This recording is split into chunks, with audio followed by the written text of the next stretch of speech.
20 Aprilan ya. Abdi Gede mohon izin, saya lupa. Ini acaranya di-record dulu ya nanti. Tadi kelupaan dikit. Silakan. Supaya ada materi nanti teman-teman atau adik-adik yang lainnya bisa. Oke, Adit. Sudah tadi Adit ya jawabannya? Sudah, Pak. Oke. Ini yang dari konstruksi kayu dan bambu ada nggak yang milih mata kuliah itu? Ada gabung sini nggak? Kalau ada pertanyaan. Nah, tadi juga ada craftman-nya itu paling video pertama. Ya, ada Pak, saya mata kuliah bambu Pak. Oh, Dery. Oke, Dery. Thank you, Dery. Sip. Siapa lagi? Yang kalau pas satu kan karena mewajibkan menggunakan material kayu. Silakan tanya-tanya lagi. Karena dia ditantang untuk membuat bentuk yang tidak kotak-kotak aja, beli. Jadi bisa aja kayak yang di Rumah Hintaran kemarin juga. Nah, ini juga saya mau konfirmasi dulu, beli. Tempo Dulu Coffee kan dulu di situ ya? Iya. Bangunannya Rumah Hintaran ya? Iya. Kebetulan anak-anak yang ada di sana juga di sini juga sempat ke sana kan waktu ini acara Warma Dewa Architecture Week tahun lalu. Iya. Nah, kalau yang masih ingat, nah itu produknya ini beli yang kita lihat sekarang ini. Nah, itu bisa dilihat. Itu Apilan ya? Itu Apilan juga. Berapa tahun udah beli? Itu sudah 4 tahun itu. 4 tahun sudah mulai ini. Tapi waktu itu kita memang tidak terlalu rapat pemasangannya karena besar bangunannya. Yang tiang juga saya lihat menggunakan batang pohon kelapa ya, masih baknya, belahan kalau nggak salah itu ya. Itu bukan kayu kelapa ya, itu kayu lontar itu. Oh, lontar itu, ya, kayu lontar ya. Kayu lontar. Dengan kondisi dibelah gitu, nggak gini beli nyeled beli apa istilahnya? Makanya kita double kan. Kita double karena lontar itu kan di dalamnya kopong kan itu kan. Jadi kita ambil uyungnya saja. Tapi uyungnya itu sebenarnya kuat sekali. Ini uyung nih bisa jadi macam-macam nih ya. Ya. Ini di tenganan jadi selonding ya. Ya, benar. Selonding uyung, wih itu langka juga tuh ngomong-ngomongin uyung. Wih macam-macam nih kayu-kayu yang ini ya keluarga kelapa nih ya. Jadi nira juga bisa. Ya. Oke, lagi lanjut nih sebelum nuangin nira. Siapa lagi yang mau tanya? Sayangnya udah habis nih di ruangan ini, Uli. Aduh. Silakan pesan ke Regan. Ayo, adik-adik yang mau tanya lagi mungkin tentang material kayu atau sustainable material tadi, termasuk bambu kayak dan segala macamnya. Mungkin sebentar, Beli Gede mau ada share screen juga kira-kira. Ya, boleh. Oke. Bagaimana? Ada nggak lagi? Jadi kita sesinya agak ubah sedikit ya. Jadi tadi sudah dikasih video, kita langsung diskusi, ternyata Gayung bersambut banyak anak-anak yang sebenarnya saya yakin nih masih banyak juga karena kuliah ini termasuk saya pun sangat-sangat jarang memahami atau belajar tentang kayu dan bambu secara langsung. Kecuali memang melihat langsung dia. Seperti kemarin kita ke Museum Rempah, belikan saya lihat ada hiasan di bagian sambungan itu yang dibuat beberapa kelihatannya sih kalau nggak diperhatikan ya nggak terlihat, tapi kalau kita memperhatikan sambungan ini posisi kayu yang nyambung bagaimana itu saya lihat juga dengan kekuatannya dan itu berhasil dibuat dengan kayu-kayu lokal kalau nggak salah itu ya. Kayu-kayu lokal itu. Dengan kayu lokal saya lihat juga. Oke, adik-adik, silakan. Pak Par. Pak Par. Ya. Oke, salam sehat Pak Gede. Ini maaf di laptop saya tuh nggak bisa ini nyambung ya, malah di HP bisa nyambung. Mungkin ada trouble itu di laptopnya. Iya. Ini Pak Gede, kebetulan sekarang yang pertama mahasiswa kita kan sedang ada tugas studi perancangan dengan menggunakan material kayu gitu ya, mungkin combine dengan bambu lah gitu. Kalau beberapa dia gunakan bambu silakan, tapi domainnya adalah kayu dan gitu. Nah itu yang pertama, sehingga mereka itu serius sekali untuk belajar tentang kayu. Dari beberapa bimbingan itu banyak sekali orientasi mereka masih sepertinya menggunakan beton. Dia lupa dengan bahwa material bangunan yang dia gunakan adalah material dari kayu. Itu yang pertama. Yang kedua, ini Pak Gede kan sekarang sudah banyak sekali. Tadi di video beberapa menit saya lihat di videonya tuh menggunakan kayu gitu ya. Ya. Kadang-kadang mindset kita, masyarakat kita tuh kalau nggak beton, sing puas sasane yang kayu, sing percaya benar seperti itulah mindset masyarakat kita. Nah, sementara Pak Gede sekarang sekali termasuk bangunan di rumah Intara itu sebagian besar menggunakan kayu gitu ya. Yang menjadi pertanyaan saya, apakah kayu itu sudah diseleksi, cari kayu yang kuat, atau dibuatkan supaya kayu itu supaya menjadi kuat, sehingga biasanya kan rentan sekali kayu itu dengan petani itu loh, Rayap. Itu ya, rayap itu rentan sekali. Apakah ada nggak kekuatan kita bahwa ketika kita menggunakan kayu, ada loh ini caranya, atau memilih kayu seperti ini, kita harus pilih kayu yang betul-betul misalnya harus direndam dulu atau dan sebagainya. Mungkin barangkali ini tepatnya Pak Gede ya, supaya kita mindset kita supaya berubah bahwa kayu itu kuat loh, sama dengan halnya bambu kuat kok untuk. Karena kan masyarakat kita konsep beton, jadi sering percaya sepertinya begitu gitu. Ya. Barangkali bisa Pak Gede nanti supaya mahasiswa kita pemahaman dia kuat ya. Gede. So, Pak Gede. Terima kasih Pak Wayan. Nah, untuk bangunan yang sederhana, bangunan-bangunan satu lantai itu jelas sekali sebenarnya ya. Kayu itu jauh lebih kuat daripada beton, terutama dalam konteks ketahanannya terhadap gempa ya. Kita lihat bagaimana gempa Seririt 1976 kalau nggak salah ya. Ada sekitar 500 orang meninggal. Tidak satu pun yang meninggal itu tinggal di rumah-rumah berstruktur tradisional, berstruktur kayu. Justru yang meninggal adalah mereka-mereka yang tinggal di rumah beton. Ya, itu satu hal. Karena apa? Karena untuk kekuatan, kalau kita ngikuti sistem-sistem struktur tradisional, itu hitung-hitungannya tuh keren banget gitu kan. Setiap gerakan, setiap potensi gerakan di bawah tanah itu diantisipasi. Kalau getarannya tidak terlalu besar ya cukup dengan pemisahan antara struktur kolom dengan pondasinya ya. Jadi tidak nyambung gitu kan.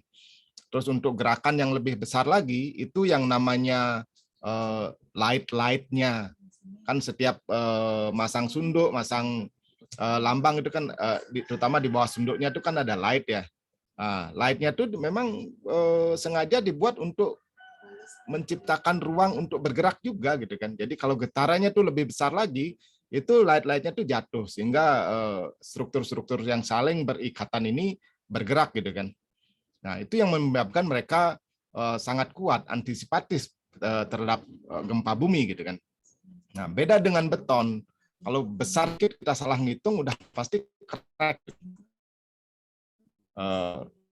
Gitu kan. Nah, kecuali memang untuk bangunan-bangunan high rise kita tidak rekomendasikan juga ya, karena juga terus terang kita tidak tahu bagaimana hitungan konstruksinya. Nah, terus bagaimana dengan rayap? Ya, rayap memang makanannya salah. Sebenarnya kita bisa antisipasi. Rayap itu bisa kita antisipasi. Misalnya pada saat kita naruh materialnya, kita nggak langsung taruh di bawah gitu misalnya. Terus kemudian kita juga sering membuat apa yang namanya termite trap gitu kan, jebakan rayap gitu kan. Jebakan rayap tuh maksudnya di sekitar kita naruh kayu atau bikin bangunan kayu itu memang kita bikin lubang-lubang yang kita kasih sambuk, kita kasih apa saja yang mudah dimakan rayap. Jadi konsentrasi rayap ke situ gitu kan. Nanti ketika rayap banyak, udah ayam-ayam makan gitu kan. Makanya kita melihara ayam di sekitar rumah kita kan gitu kan. Ini kan cara-cara penyelesaian yang sangat ekologis gitu. Nah, terus kemudian beberapa kayu memang tidak dimakan rayap kan gitu kan, kayak kayu besi gitu kan paling luar-luarnya aja dimakan-makan sedikit, dalamnya atau lesnya itu tidak dimakan lagi. Kalau kayu besi malah tidak dimakan sama sekali gitu kan. Terus kalau kita gunakan kayu-kayu yang sudah bekas, terutama bekas-bekas kapal itu juga tidak dimakan karena mereka kan sudah diawetkan dengan banyaknya mereka melintasi lautan gitu kan, jadi sudah digaramin sedemikian rupa, jadi memang kuat sekali gitu kan.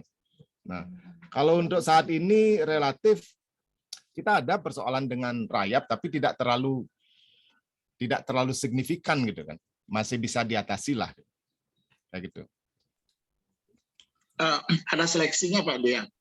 Artinya seleksinya, kalau seleksi kayu ya tentu kita menggunakan kayu-kayu yang sudah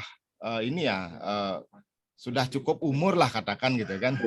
Kalau memang belum cukup umur ya jangan dipakai sebagai struktur utama kan gitu. Iya. Terus kemudian kalau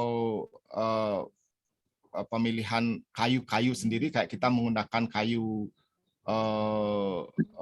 dari palem-paleman ini, misalnya kayu kelapa, kayu lontar gitu kan. Lontar bahkan itu kan yang kita gunakan tuh uyungnya. Kalau uyungnya udah pasti kuat sekali. Rayap nggak akan mampu untuk makan itu gitu kan. Kayak gitu. Jadi milihnya begitu aja. Oke. Artinya dari beberapa pengalaman kayu lontar itu juga cukup kuat ya. Kuat sekali, sangat kuat malah. Tapi yang lebih penting lagi untuk kekuatan sebenarnya bagaimana kita masangnya ya.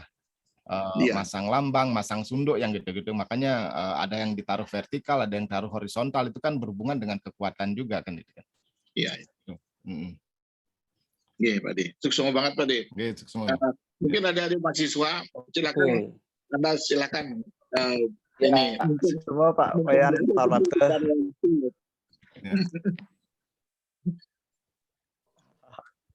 Iya Pak War. Oke, sebentar ini koneksi saya kayaknya kurang bagus ya. Apakah terdengar dengan baik ya, Gede? Baik. Oke, makasih. Nah, ini bentar nih, saya masih penasaran nih sama Sambuk dan ayam ini. Saya baru tahu kenapa banyak ayam di rumah Hintaran. Itu salah satunya sebagai gini ya, untuk hama petaninya, rayapnya berarti itu. Iya, salah satunya itu. Jangankan untuk melindungi kayu-kayu, kita memang beberapa sengaja malah naruh-naruh kayu gelondongannya aren, kayu gelondongannya ental yang gitu, supaya nanti dipompong kan itu kan. Kalau kita pompong sendiri kan mahal tuh, lebih baik kita kasih makan rayapnya kan itu kan. Ini kan dipompongin setelah ada hole di dalamnya itu, ya udah kita pakai sarang lebah aja. Tadi gitu. Sekalian untuk memindahkan konsentrasi dia ke bangunan ya. Betul sekali.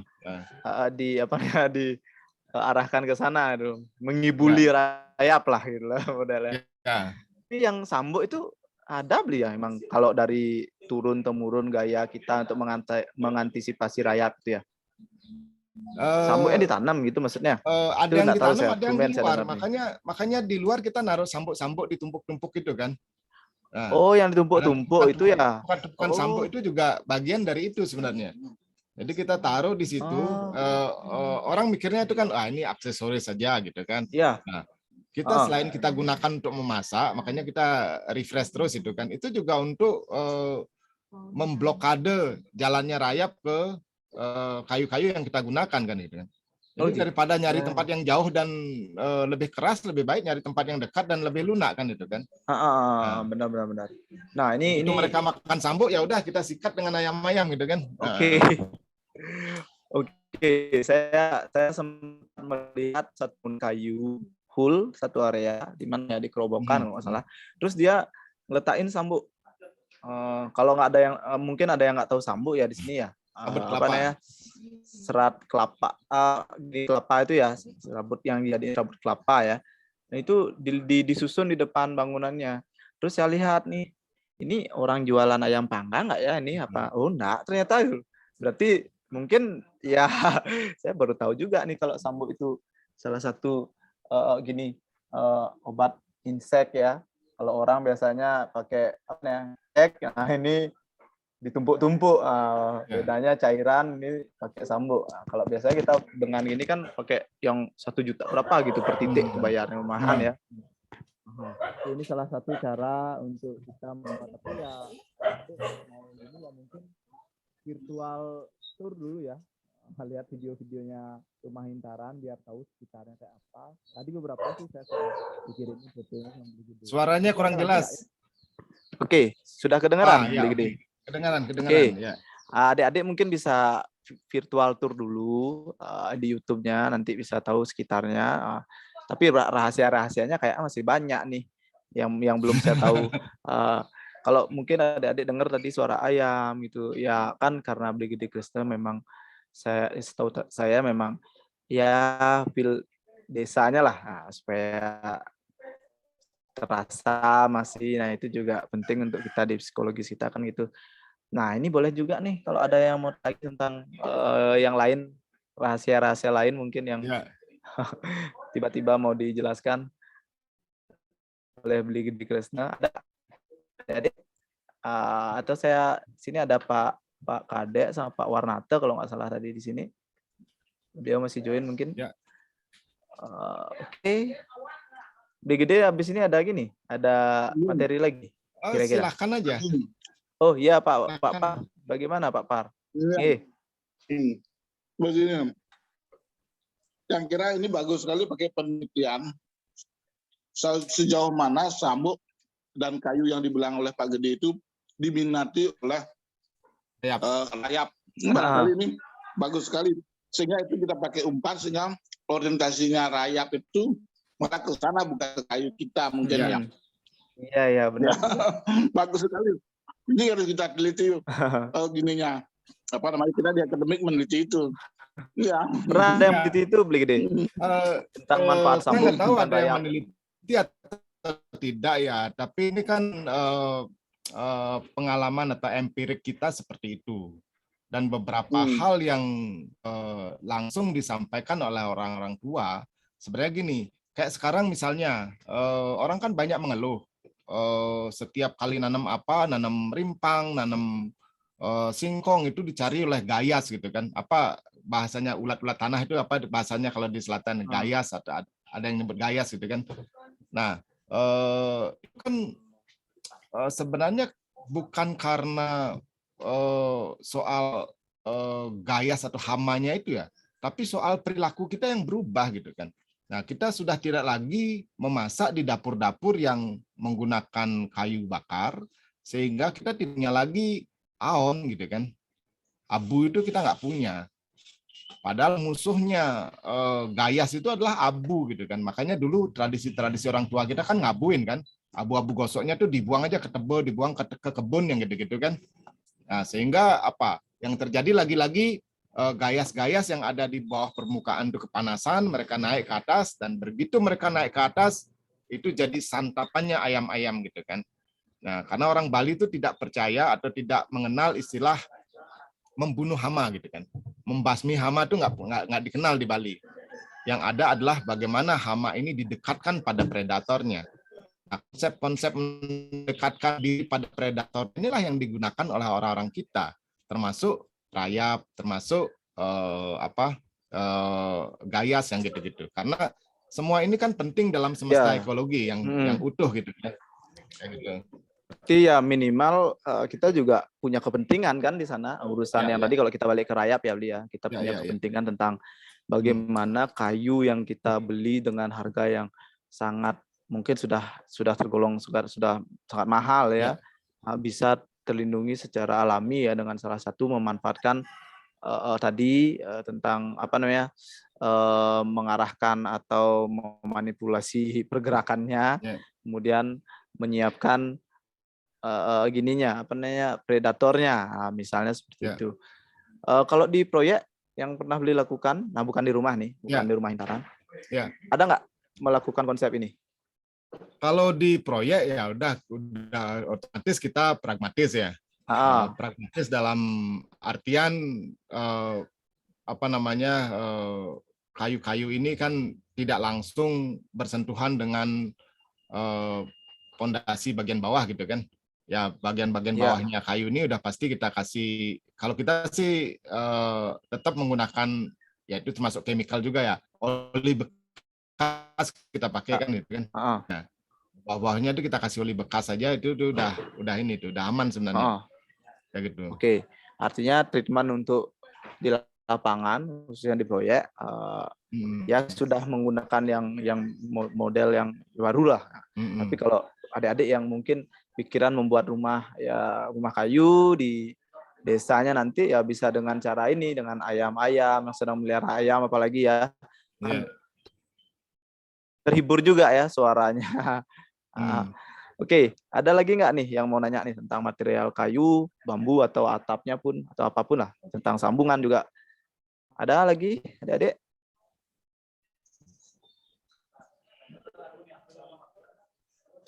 Blik. Oh ini Pak Warnate, silakan Pak War. Silakan Pak War. Apa kabar Pak War? Terima kasih, selamat siang Pak Gede Krisna. Selamat siang. Selamat siang ke Pak Gede dan selamat siang untuk semua. Siang Pak.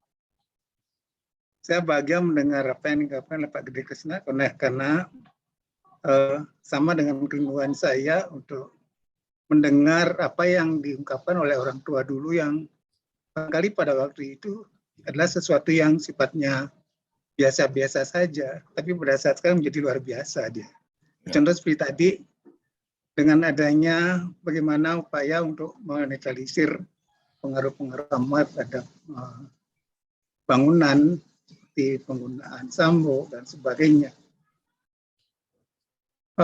Untuk sharing pengalaman, kalau di Denpasar, saya juga pernah mengalami seperti itu yang disampaikan oleh Pak Gede.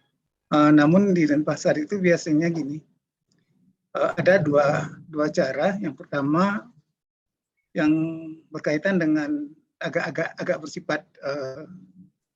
bersifat religius sedikit. Kenapa ada disebut dengan caru? Yang kedua berkaitan dengan peletakan konstruksi kayu. Pasti di bawahnya ada terbuat dari bahan yang berjarak dari tanah seperti halnya sendi atau mungkin dari bahan lain.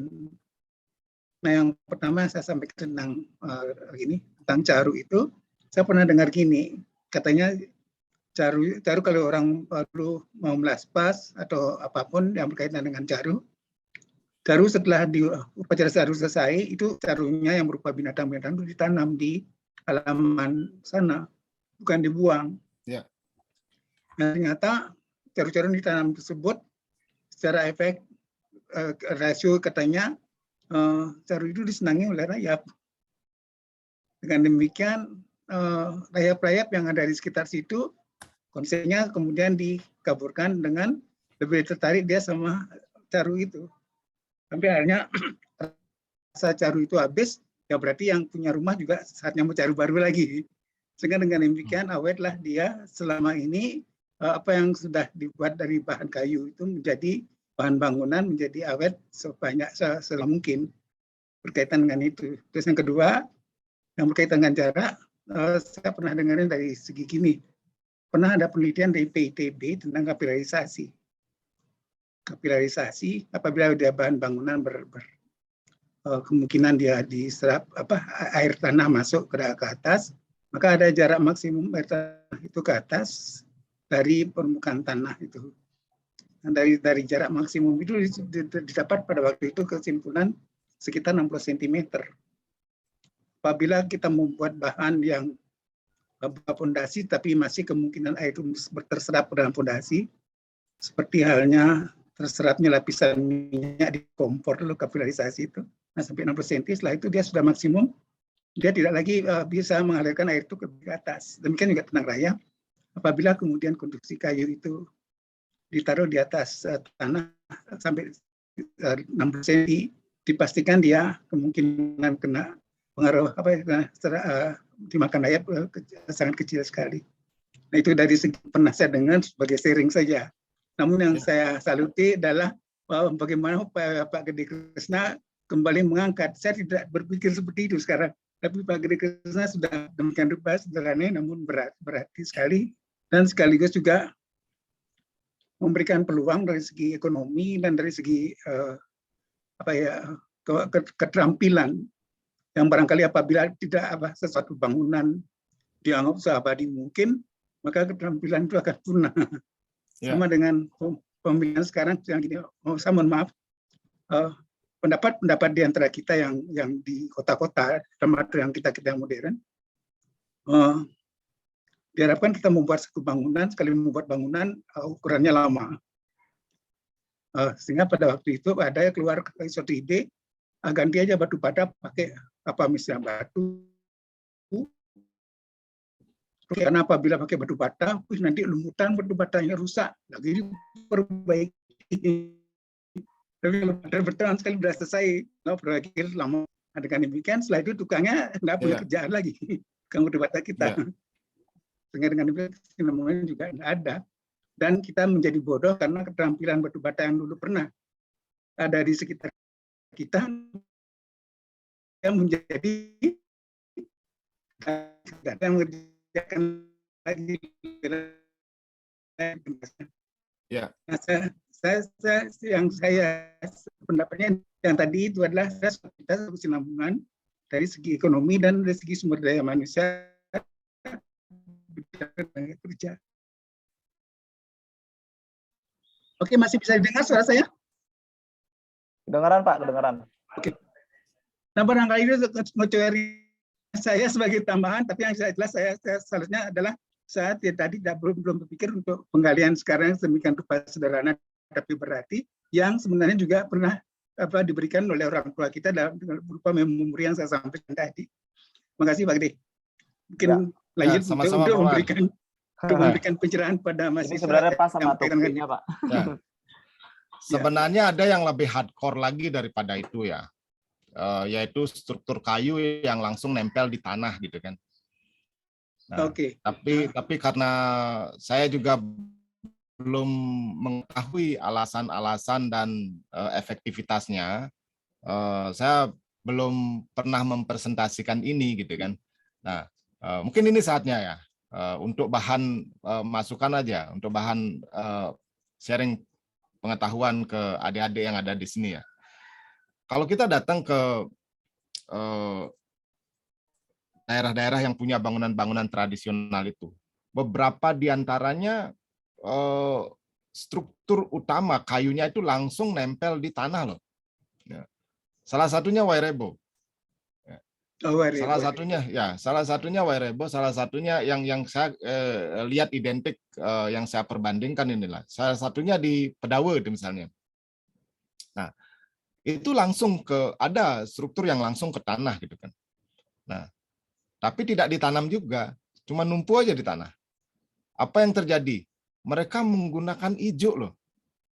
Nah, jadi di antara tanah dan bawahnya kolom kayu itu dikasih ijo. Nah, saya nggak ngerti efektivitasnya, saya ngerti apanya, tapi itu yang mereka lakukan dan tidak dicari rayap. Gitu kan. Karena saya belum punya penjelasan yang cukup logis tentang itu, makanya saya tidak pernah sampaikan itu di tempat lain gitu kan. Ya gitu. Nah, ini menarik juga, kalau mau diteliti silakan. Coba aja lihat. Mereka kasih tanah langsung ke tanah loh ini. Tapi tanah ada ijoknya Pak Gede. Mungkin berarti ijok itu yang menjadi menarik. Yang ijoknya pun tidak ijok yang tebal gitu. Ijok cuma beberapa helai ijok aja gitu kan. Nah. Kira-kira long mengigen ya, raya bukan ijo. Ya, nggak ngerti saya, itu nggak ngerti. Ya. Nah. Ya, makasih. Yang di Wairebo tuh nggak ditanam ya, dia yang pinggirnya. Nggak ditanam. Sampai yang di tengah purusnya, kan ada purus tuh, kalau nggak salah. Yang di mananya? Ya, pokoknya yang di bawah, struktur yang paling bawahnya itu kan langsung ke tanah itu. Oh, nah maksud saya lupa ingat nih gambarnya. Saya seingat saya tuh ada purus di tengah, kayak struktur gitu tuh dalamnya, tapi saya lupa apa itu di Wairebo. Itu nggak ada ditanam sama sekali berarti. Enggak. Kalau bangunan tradisional itu sebenarnya nggak ada yang ditanam, semuanya berdiri. Semuanya di atas tanah Cuman ada yang langsung ya. berdiri di atas tanah, ada yang di atas umpak kan gitu kan. Kayak gitu. Oke. Sip. Ayo adik-adik, kita masih boleh diskusi nih ya. Mungkin Ayo, lagi silakan. Kalau ada yang mau sambil Bukan, ngerokok juga nggak apa-apa, silakan ya. nggak boleh loh beli kalau di sini di kelas. Oh, nggak boleh ya, di kelas nggak boleh ya. Ya. Khusus untuk kuliah tamunya boleh. Nggak hilang ide ini cuma ngerokok. Yo, silakan. Apa nih? Silahkan adik-adik yang ingin bertanya lagi. Boleh kamu nah? Ini ada nih. Pak, izin bertanya, Pak. Iya, silahkan Ngakan. Itu atapnya itu kok lebih memilih pakai daun kelapa daripada alang-alang, Pak? Kalau dari yang saya lihat-lihat itu sebagian besar kan lebih pakai alang-alang atau amengen itu jadinya tuh lebih rapat. Ya. Kalau yang saya lihat tadi di videonya itu pakai daun kelapa itu lebih renggang, jadinya apa tidak ada kemungkinan bocor dari hujannya, Pak, atau bagaimana? Ya. Baik, terima kasih, Pak. Ya, kenapa memilih daun kelapa dibandingkan alang-alang? Karena jelas daun kelapa itu jauh lebih murah ya. Nah, terus kemudian apakah bocor itu tergantung pemasangannya aja.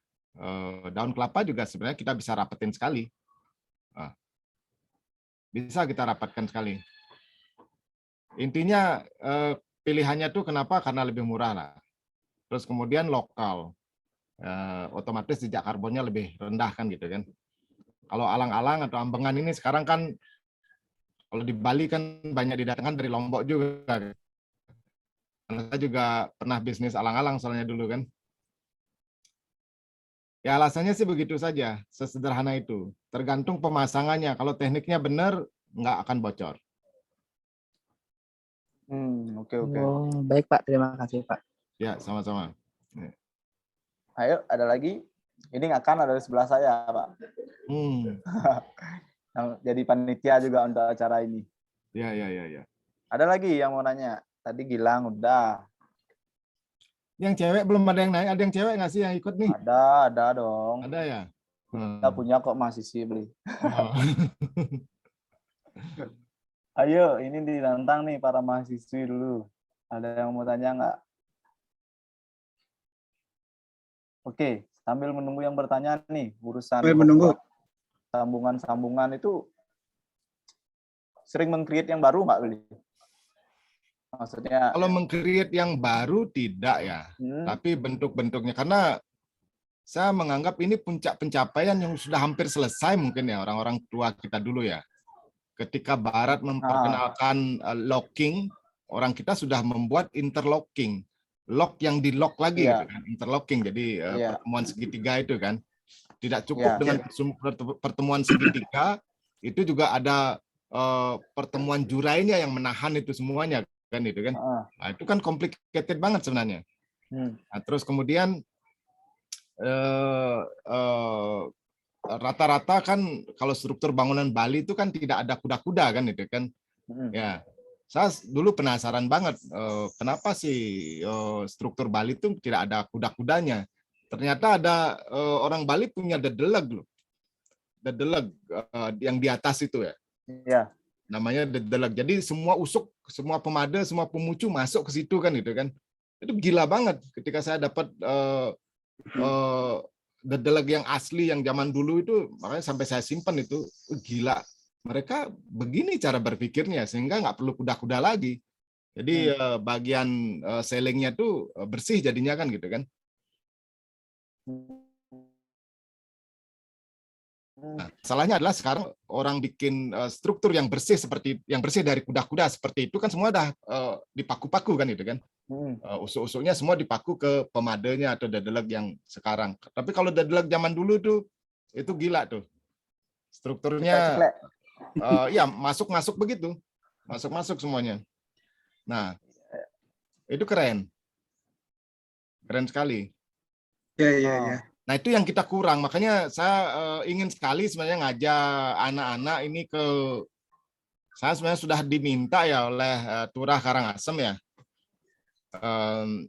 kalau mau belajar arsitektur Bali yang firm, yang avant-garde itu sebenarnya boleh datang ke Puri Gede Karangasem ya. Itu luar biasa di situ. Nah, kalau saya bandingkan dengan Keraton Jogja itu misalnya, Keraton Jogja itu mungkin nggak ada apa-apanya dengan Puri Gede Karangasem ya. Tempat kita bisa belajar banyak sekali. Iya. Kalau anak-anak ada adik-adik di sini mau belajar tentang struktur dan konstruksi arsitektur Bali, boleh nih nanti saya ajak ke Puri Karangasem nih. Ya. Itu keren banget. Gimana, Pak War? Makasih barangkali untuk menambah apa yang diungkapkan Pak Gede dekat tadi tentang papalan tuh Pak Gede. Ya. Kalau papalan tuh istilahnya beda ya? Dia tenganan pegeringsingan. Papalan itu apa, Pak? Papalan yang terbuat dari pohon kelapa itu, daun kelapa. Oh, papalan. Oh, apilannya. Apilannya. Ya. Apilan. Oke. Nah, itu untuk bali buganya itu harus menggunakan atap apilan itu. Ya. Sedangkan di samping-sampingnya boleh aja mereka menggunakan alang-alang. Dan memang sih untuk bangunan umumnya mereka menggunakan hijau. Tapi rumah tinggal bali buga harus apilan itu. Oh, ya.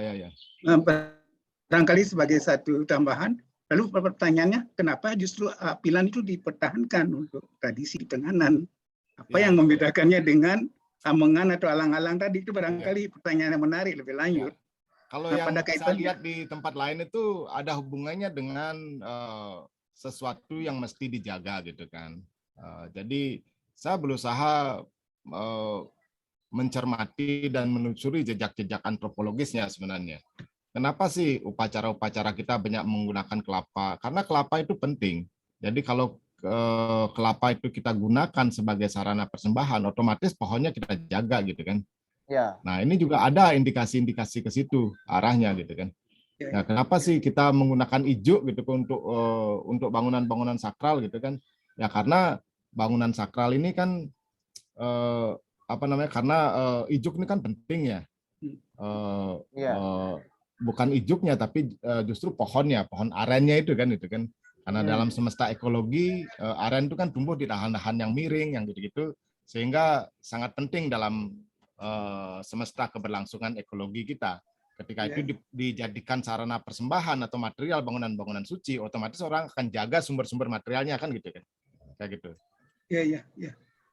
Nah, terlepas dari masalah yang disebutkan tadi, kali untuk mahasiswa, kalau Anda mau cari juga contoh-contoh yang berkaitan seperti yang dibilang Pak Gede tentang Puri Karangasem, sekaligus saja ke Karangasem, ke Tenganan. Jadi di Tenganan juga ada contoh-contoh yang mewakilkan apilan, sekaligus juga di sampingnya ada yang mereka menggunakan alang-alang, ada hijau dan sebagainya. Jadi banyak belajar dari kayu-kayu itu.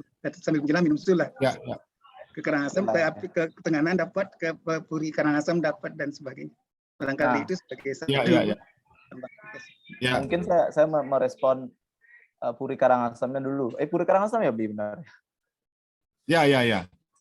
Mungkin nanti saya share dulu sama teman-teman. Emang sih kemarin kan udah ditawarin nih waktu akhir tahun Pak War jalan-jalannya, kuliah lapangannya ke sana atau gimana. Tapi saya perlu cek dulu juga sama teman-teman yang ada di teknologi bangunan dan arsitektur Bali. Idenya Pak Prof. Bruno sih bagus juga. Sekian mata kuliah dikumpulkan menjadi satu dengan satu objek atau studi banding atau studi lapangan seperti itu. Mungkin nanti saya setting dulu beli Gede, mungkin sambil Bali sambil belajar lah nanti. Ya. Sama di channel YouTube-nya Rumah Hintaran boleh lihat ya, ada di situ tentang bata, ada bagaimana ada tadi saya mengantisipasi gempa yang gitu-gitu. Ya, jadi bisa dilihat itu juga. Bagian atas. Apa namanya itu, yang di posisi atas tembok itu kan dibuat ya. lebih ke samping, sama kayak Julah membuat miring. Ya. Keluar. Temboknya keluar malahan dibuat miring kan itu. Ya. Ya.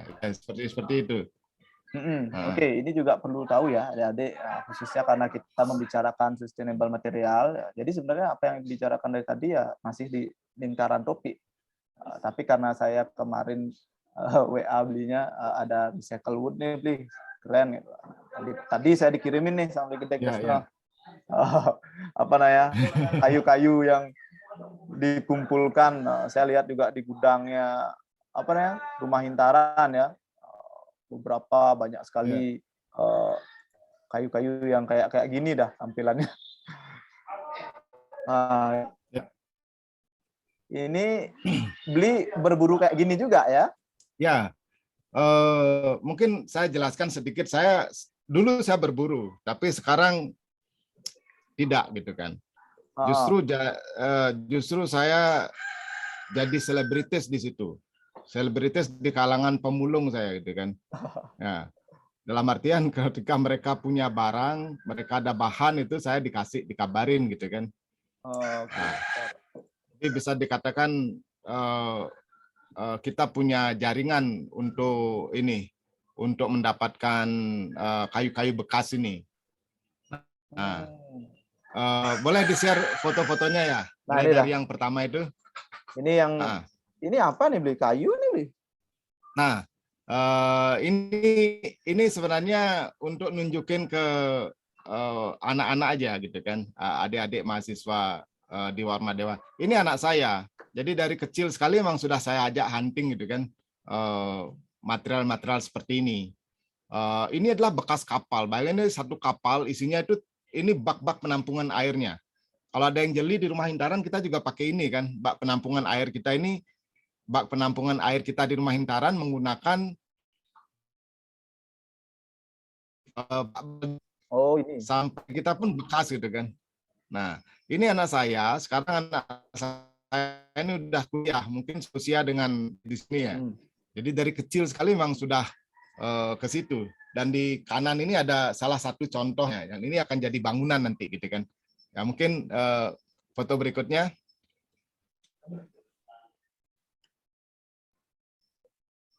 Ya, saya ingin bercerita dari bangunan-bangunan. Nah, ini bak air yang saya gunakan di Rumah Hintaran nih. Kalau anak-anak yang sudah di sini pasti tahu ya. Nah, ini juga ada lunasnya kapal nih. Lunasnya kapal ini juga saya ambil. Saya kalau beli material tuh dulu tuh bukan beli material bekas saja, tapi beli kapal rusak sayanya.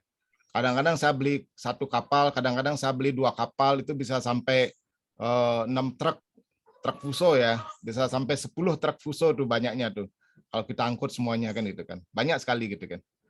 Nah, jadi material-material bekas ini yang menghidupi gagasan-gagasan sosialnya Rumah Hintaran sebenarnya, karena kita hidup dari sini ya. Nah, ini materialnya, kita selalu berpikir desain tuh setelah ngelihat material dulu kan gitu kan. Nah, yang kita begini nih, agak panjang-panjang, agak tebal, ya bisa nggak kita gunakan sebagai struktur nih gitu kan. Nah, kebetulan pada saat itu setelah kita gunakan untuk berbagai macam desain rumah, mungkin foto berikutnya, setelah kita pakai bikin rumah-rumah dari kayu bekas ini, kita jual, bikin jual. Nah, tinggal ada beberapa batang kayu yang masih cukup besar gitu kan. Ya kebetulan waktu itu kita hitung ada 6 biji lah kayunya itu. Jadi kita gunakan sebagai bangunan segi 6 seperti ini ya. Ini kita sebut sebagai rumah segi 6. Nah, kita desainnya anak-anak mahasiswa, anak magang juga. Itu anak mahasiswa kita dari Palembang.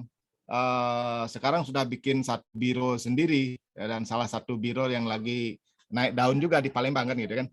Nah, ini tahun berapa saya lupa, sekitar tahun 2014-an itulah. Kita bikin rumah segi 6, tadinya mau kita gunakan sebagai kamar. Tapi biasa, selalu dalam perjalanan itu ada perubahan rencana juga kan gitu. Nah, ini foto di kiri bawah ini adalah truk-truk yang mengangkut material. Bayangin segitu kita dapat materialnya tuh. Karena waktu saya beli di Benoa, ini di Benoa kita nyari materialnya nih ya. Di Benoa itu material yang ada di permukaan itu tidak banyak, tapi dia bilang, oh masih tenggelam banyak di laut, masih banyak gitu kan. Nah itulah saya perkirakan waktu itu paling cuman 5 truk, tapi dapatnya waktu itu sampai 8 truk kalau nggak salah ya. Nah jadi saya untung sedikit lah dari materialnya. Next mungkin bisa foto berikutnya. Nah, kemudian setelah mendesain ini saya selalu bikin maket sebenarnya. Maket ini kenapa saya bikin maket? terutama market 1:1. Nah itu tumpukan material kita yang ada di workshop dulu. Kita selalu bikin market karena buat kami kayu itu sangat berharga. Nggak boleh ada salah potong. Masalahnya adalah tukang itu belum tentu tahu gambar. Tapi kalau market mereka ngerti. Makanya kita selalu bikin market dengan ukuran 1:10. Nah, next. Mungkin bisa dilihatkan gambar marketnya, gambar berikutnya. Ini market-marketnya pun dari kayu-kayu bekas gitu kan. Dan selalu ini 1:10 ukurannya. Kayak gitu. Berikutnya. Nah, ini memang kita di Rumah Hintaran punya tradisi untuk membuat market dari dulu sekali gitu kan. Ini jejak digitalnya ada gitu kan. Dari anak kita masih kecil sekali sudah bikin market gitu kan. Bangunan apapun kita bikin marketnya, dan marketnya sebisa mungkin bagus, rapi, dan bisa dibawa ke proyek dimanapun itu dibangun gitu kan. Nah, next.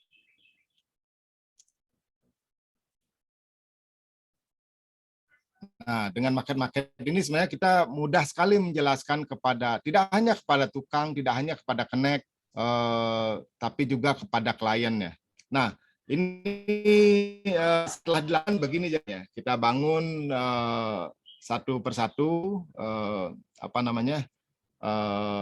susun material-materialnya ini.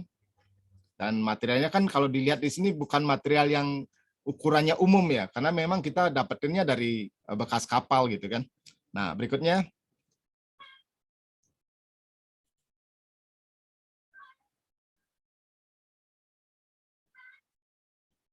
Mungkin gambar berikutnya. Nah, ini setelah jadi kita gunakan sebagai ya tempat ngumpul-ngumpul lah, sama tempat koleksi. Saya punya koleksi topi-topi dari bambu ini kan, yang zaman dulu ini ada orang nyebutnya ikud, ada orang nyebutnya cungkup. Ini saya letakkan di situ semuanya. Next.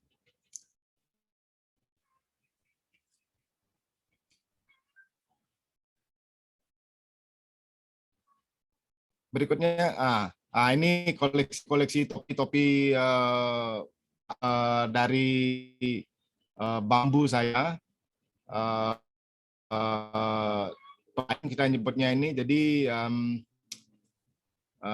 mungkin back lagi. Kita nyebutnya topi payung. Topi-topi payung ini kita gunakan sebagai payung memang. Jadi di Rumah Hintaran kita nggak punya payung, punya sih, tapi cuma sedikit ya. Rata-rata anak-anak kemana-mana pindah dari bangunan satu ke bangunan lain kan pakai payung ini ya. Kayak gitu. Next. Nah, ini kelihatan material tadi yang salah satu kolomnya. Next. Nah, ini ruangan ini kemudian kita jadikan tempat ngumpul-ngumpul, anak-anak menghibur anak-anak yang lainnya di situ. Next.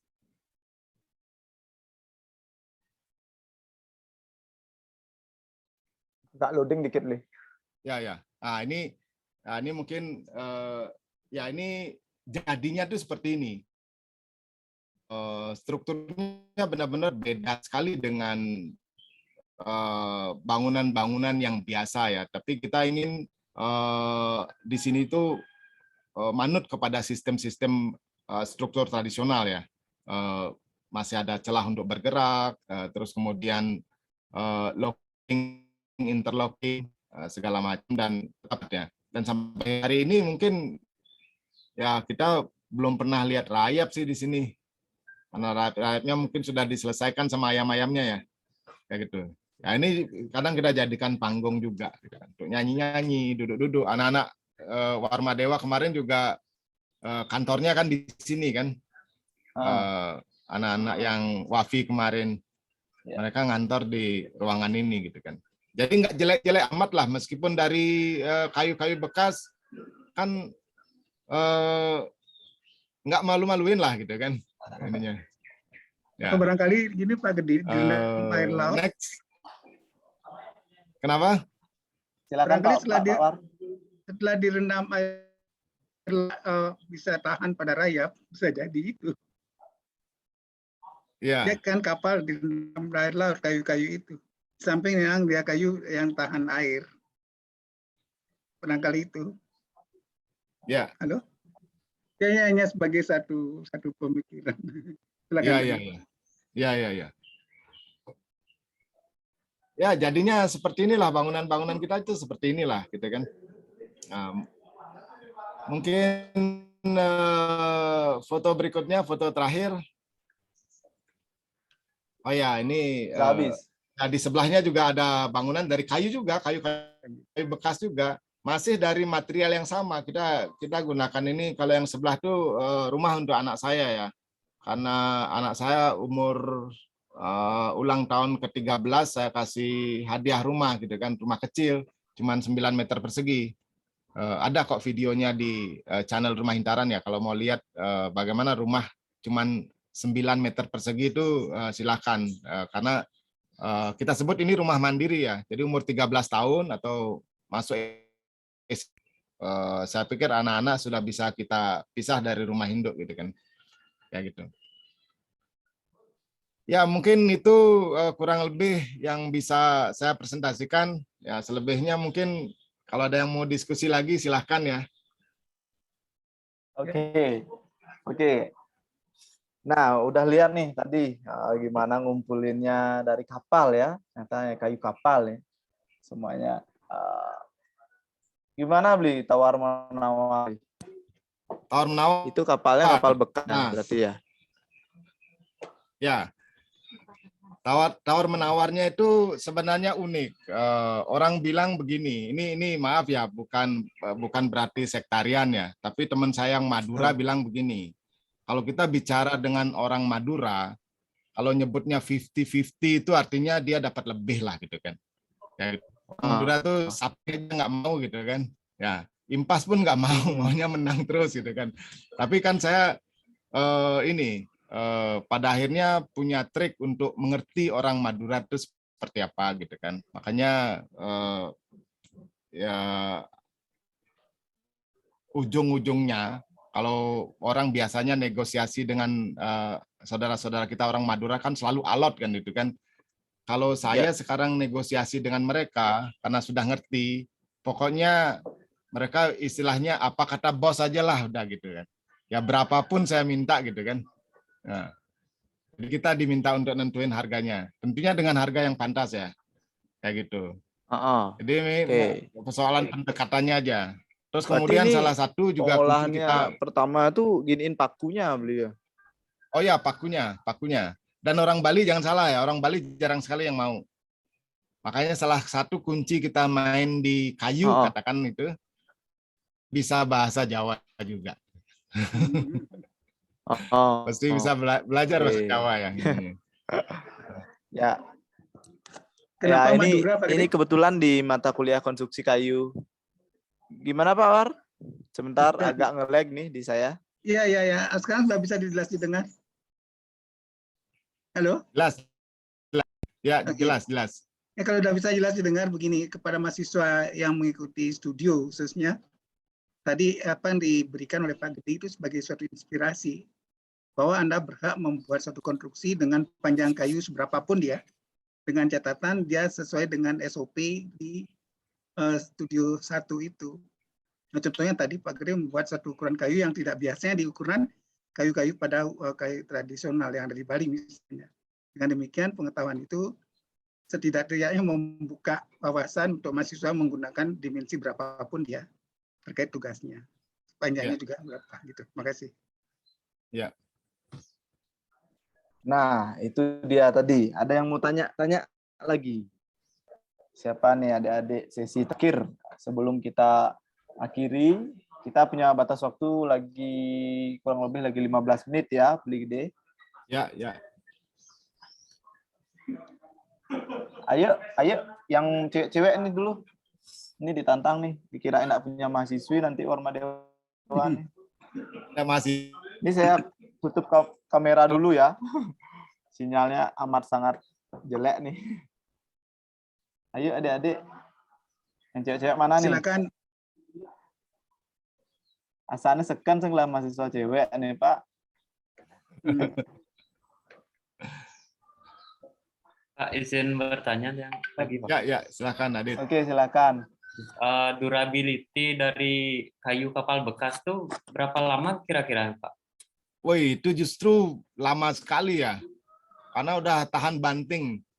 Udah tahan segala-galanya itu. Saya justru kalau disuruh milih dengan kayu ukuran yang sama, mana lebih milih kayu bekas kapal apa kayu baru gitu kan? Saya pasti pilih kayu bekas. Kayak gitu. Baik, Pak. Ya. Sudah teruji di tengah sekian kali gelombang, ombak dan segala macam juga. Ya. Tapi ini efeknya yang tadi bilang Pak War tuh masuk juga beli ya, efek dari air laut itu ya. Nggak usah diapa-apain lagi ya. Benar. Kalau yang beli pakai kapal ini di finish juga nggak sih beli? Maksudnya enggak di finish. Setelah terbangun.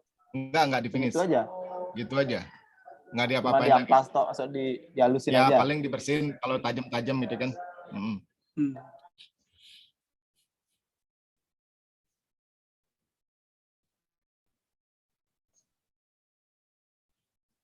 Mana nih mahasiswinya mana nih?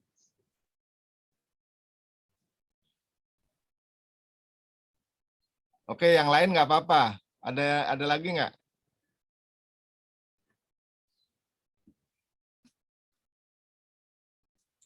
Ya kalau dari saya sih kuliah online ini mungkin hanya kata pengantar saja ya. Kalau mau lebih detail, kalau mau lebih jelas untuk mengetahui ini memang kita harus datang langsung dan bila perlu praktek langsung ya.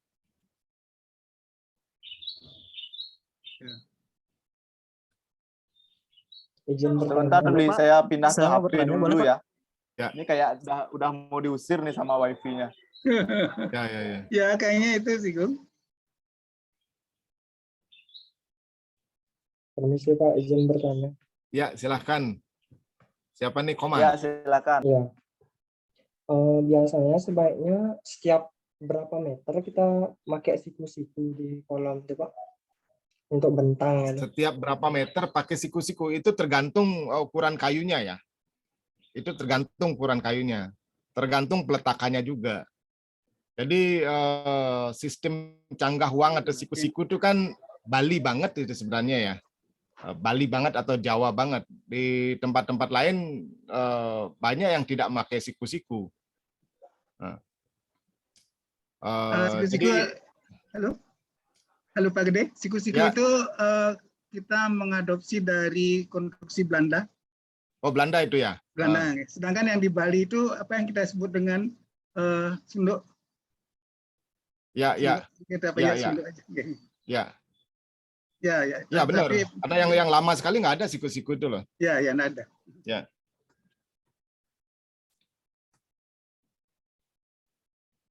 Halo, kalau Pak, berapa meternya itu sangat tergantung ya? Ya, gimana? Maaf, mungkin saya juga telat ikut seminarnya ini. Ini menurut dari Bapak, gimana sih misalnya prinsip-prinsip kita memilih bahan yang cukup, kayu yang bisa di-recycle menurut Bapak? Persyaratannya lah untuk di-recycle, untuk digunakan kembali. Mungkin karena mungkin Bapak sudah jelaskan atau gimana, soalnya saya telat untuk masuk ke Zoom ini. Ya, oke, nggak apa-apa. Belum, kita belum sampai ke situ tadi. Tapi kalau kita memilihnya itu tentu kita memilih berdasarkan kondisi kayunya dulu ya, bagus apa enggak gitu kan. Kadang-kadang kalau kita milih kayu bekas itu juga ada yang sudah keropos, ada yang masih mulus gitu. Kalau yang keropos ini kita lihat signifikan nggak pengaruhnya ke kekuatan gitu kan. Terus kalau signifikan pengaruhnya masih bisa kita tambal nggak? Karena kita juga banyak sekali menggunakan tambalan-tambalan atau sambungan-sambungan gitu kan. Bahkan kolom pun kita tambal, kolom yang sudah keruak gitu, udah hampir borok itu kita amputasi gitu kan, kita sambung lagi gitu kan. Nah, jadi memang prinsipnya kan sebisa mungkin kayu itu masih bisa digunakan gitu kan. Nah, jadi kita tidak ada persyaratan yang rigid atau spesifik untuk itu, tapi kita melihat apakah kayu ini masih bisa digunakan atau tidak gitu. Kayak gitu. Baik Pak, terima kasih Pak. Iya. Oke. Satu penanya lagi mungkin ya, ini yang di nanti ini belum menongol juga nih yang cewek-cewek.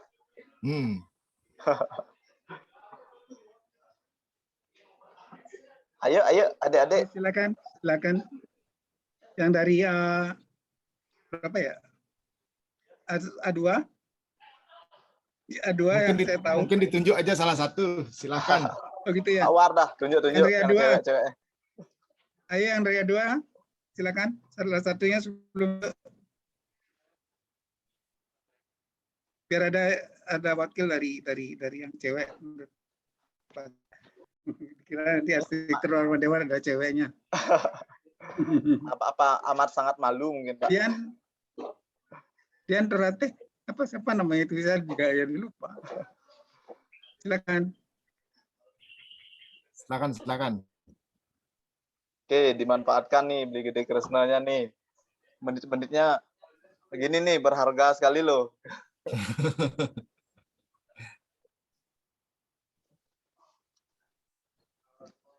Sebenarnya tentang kayu ini ya, saya pun masih sangat sangat-sangat banyak yang harus saya cek atau pelajari lagi ya.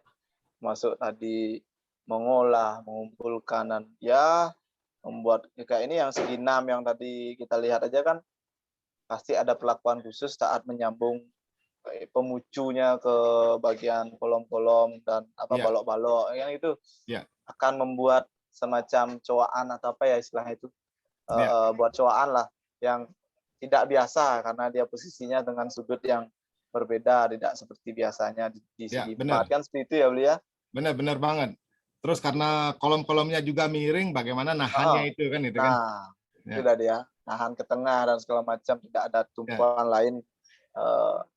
Sebenarnya saya ada lagi satu sih Beli ya, mungkin kalau ada yang nanya nih. Ya, silakan. Jadi sebenarnya kan seni pertukangan itu Beli ya. Craftsman-nya. Itu yang Beli ajak, dia memang terlahir di keluarga tukang kayu atau dia baru-baru belajar jadi tukang kayu? Ya, jadi saya punya pengalaman banyak sekali dikadalin ya oleh tukang kayu ya ininya.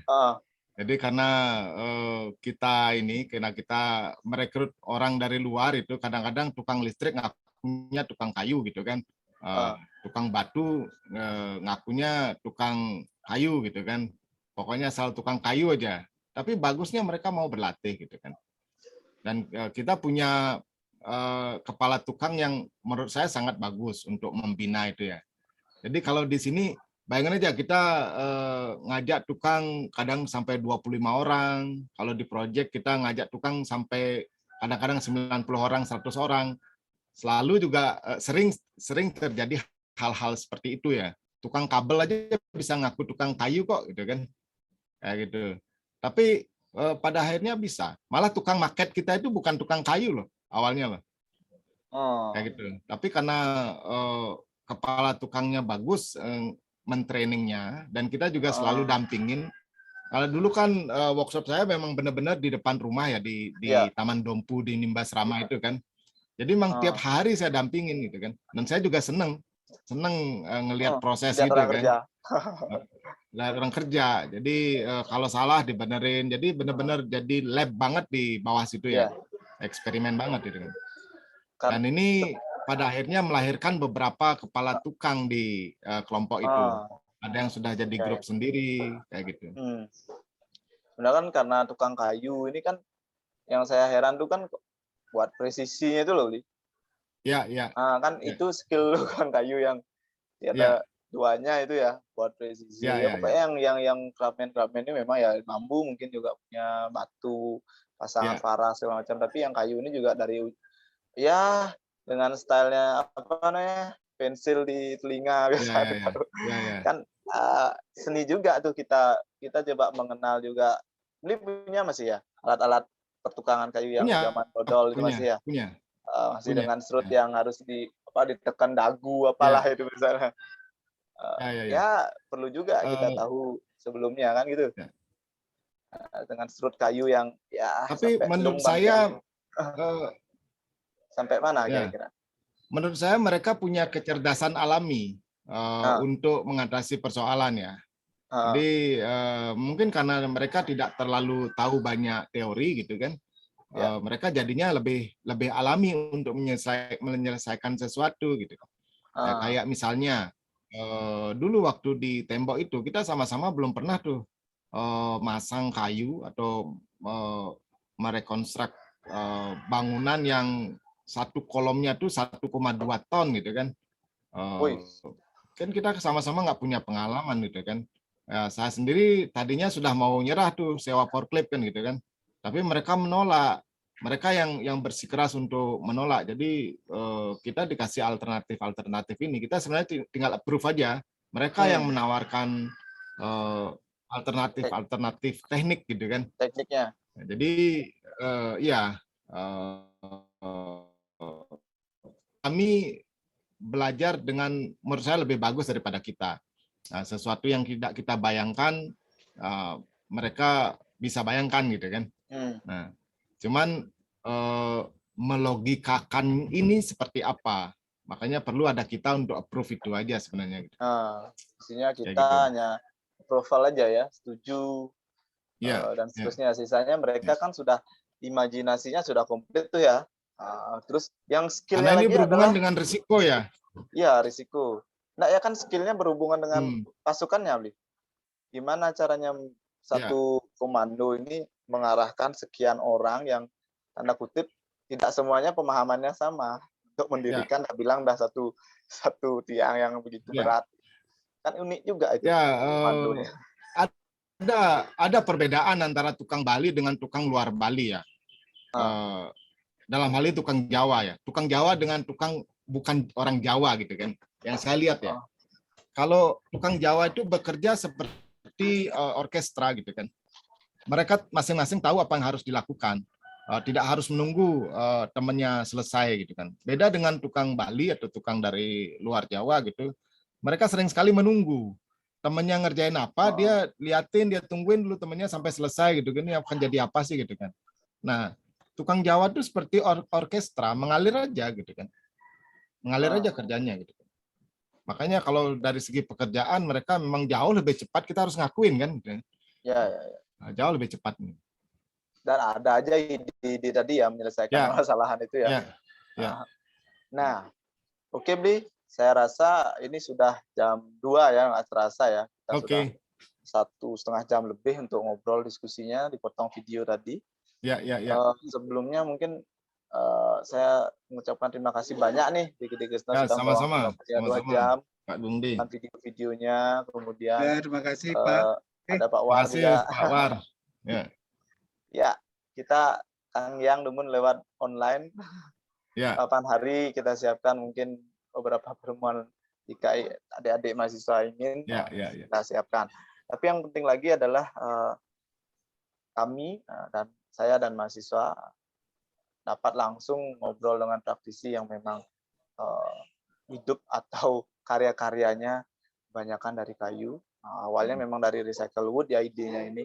Bagaimana mengolah tadi, mendapatkan kayu, mengolah dan segala macam kelebihan kekurangan, dan akhirnya sudah terjawab hari ini dengan beberapa pertanyaan juga dari para peserta. Sangat direspon. Jadi biasanya kita diskusinya di akhir-akhir dulu. Nah, kalau sekarang bagus juga nih konsep, bisa ditiru dengan model lain. Jadi kasih video diskusi dulu, habis itu lagi ulang present. Oke lah Bli. Terima kasih Bli Gede Krisna. Sebelumnya mungkin kita screen capture bersama ya, adik-adik semuanya ya, dengan senyum yang manis. Silakan yang manis. Panitia. Wah, ada nih berapa mahasiswi ternyata nih. Ada orang punya kok mahasiswi, cuman masih malu. Ya, silakan di screen capture. Oke. Sekali lagi. Oke. Ya. Nah, ini nanti kami kirim ya, Pak Bli Gede. Oke. Wih, dapat piagam saya. Ya. Nanti Ya, kami terima kasih. kirim. Ya. Untuk administrasi nanti saya hubungi Putu. Oke. Terima kasih banyak di Gede Krishna siang hari ini. Mohon maaf jika kami ada salah-salah. Ya. Sampai jumpa lagi di pertemuan-pertemuan Sampai jumpa lagi. berikutnya. Sampai Terima jumpa kasih, lagi. selamat siang. Ya, Selamat siang. Ya. terima kasih. Selamat siang. Selamat siang Pak War. Suksema. Selamat siang Pak Bung. Ya, cukup banyak masukannya nanti untuk kita di studio. Ya. Ya, nanti kita kembangkan lagi dengan anak-anak. Terima kasih Pak War yang live Lumun. Terima kasih. Gede. Gede.